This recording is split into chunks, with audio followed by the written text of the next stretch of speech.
Right guys, so for those of you waiting for new iMacs, we have details regarding release dates, and so let's delve into it. Right, so previous rumors and reports for the 24-inch iMac have been suggesting it's going to skip the M2 chip, and it should get the M3 upgrades by the end of 2023. And that's basically what Gurman repeats in this new report.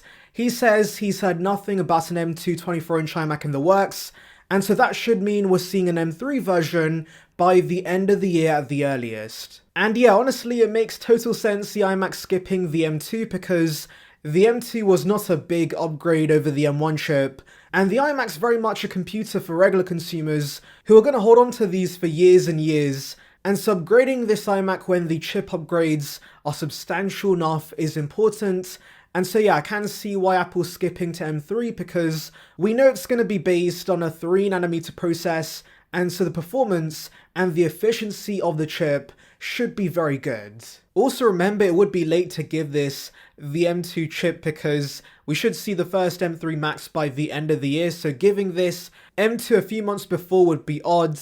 So skipping right to M3 makes sense. Also remember that all-in-ones are not very popular, so updating this on a yearly basis would kind of be a waste because the smaller demographic buying this, like I said, are regular consumers, and they're going to be holding on to these machines for years. So yeah, this rumor makes total sense. I can see Apple releasing the M3 iMac at the end of 2023, and do remember we have had other reports regarding an M3 MacBook Air in the works that should also release at the end of the year, so yes, much like the original M1 event, I could see Apple having an M3 November event where they update many of their regular machines with these M3 chips. Now for those wanting a bigger iMac, of course, that is in the works, but he gives us no details regarding the release.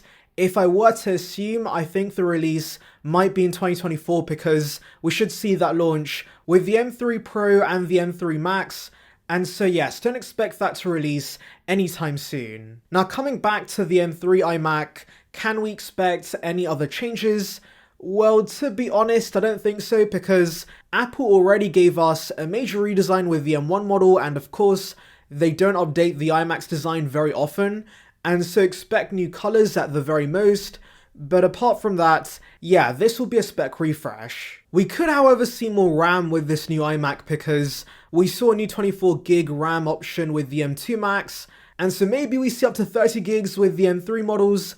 That would be ludicrous, but for those who want to push this iMac, since it does have a very powerful M3 chip, that option would be nice. Anyways, let's delve into your questions. So Josh has the M1 iMac, and he would love to see an iMac Pro, ProMotion, OLED, more ports, would convince him to upgrade.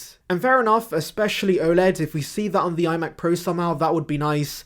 Though I do have my doubts because producing a massive OLED panel on the scale Apple needs is a little difficult, so it's more realistic we see mini LED on this. But either way, ProMotion, more ports, and additional power would be nice. And hopefully we also get black bezels. So Journey Stan says, Apple's going to keep the same design for the next 10 years. The way the world economy is at the moment, they might actually lower the color options. And that is a very fair point.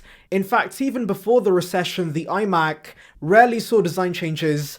And so yes, expect the M1's design to remain the same for the next few years. And yes, you're right, we could see less color options since these machines are not as popular as the MacBooks and other desktops, and so having so many SKUs might not be worth it. So user says, when is Apple going to bring back the logo on the front?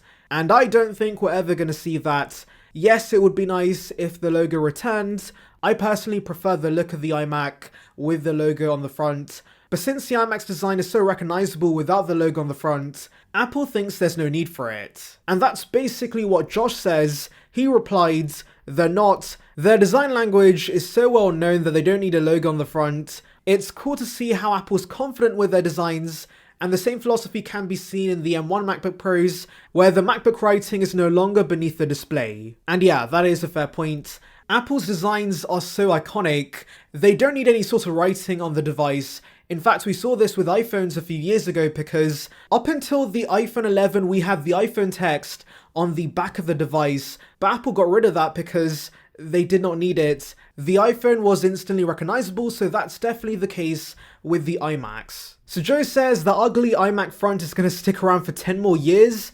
The silver one is perfect in my opinion. So I'll be honest, I did initially hate this design, like of course everyone did, but it's grown on me massively over the last few years, and I do like the way it looks. In all the colors actually, so I'm fine with this design staying around for the next few years. However, yes, I do agree the silver iMac looks fantastic, and silver in general with Macs looks very classy, so yes, I hope they keep silver for the M3 version. So Mike says, would it kill Apple to return missing ports and the SD card reader? Now I'm expecting that to make a return with the iMac Pro because most buying the regular iMacs don't need the additional ports. So basically expect what Apple did with the MacBooks, where the Pros got all the ports back, but the regular models, those still had limited peripherals. So Opus Digital Audio says, the iPhone looks virtually the same from the 11, 12, 13, 14. We need a major redesign. I would argue the lack of a design change is a major reason people don't upgrade,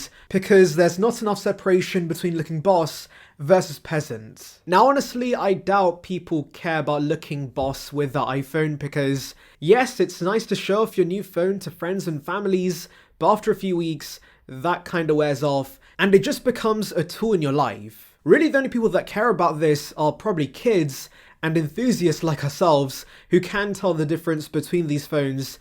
And hey, let's say that people do care about this. I would argue there have been enough changes between the 11 and 14. For example, flat sides, that was a big change. You also had the smaller notch with the 13 and the island with the 14, which of course was a big change on the front. And let's be honest guys, more people see the front of their devices than the back of the device. Also, new colors help you stand out. And so I don't think a major overhaul for the iPhone design is going to encourage many consumers to upgrade. Because ultimately, the main reason people aren't upgrading as often is because the iPhone has matured as a product. You can now easily keep your iPhone for 3 to 4 years. And so Apple can do whatever they like with the new phone, but people don't need it because their current phone works perfectly fine. And yeah, I think Apple knows this, and that's why they're leaning into services. And really all Apple cares about is that you stay on iOS and you do upgrade whenever you need every 3 to 4 years. So yeah, those are basically all the new details guys, but tell me in the comments below your thoughts on this report. Anyways, thank you for watching guys, make sure to like and subscribe for the latest Apple news and rumours, and on that note, I'll see you guys in the next one.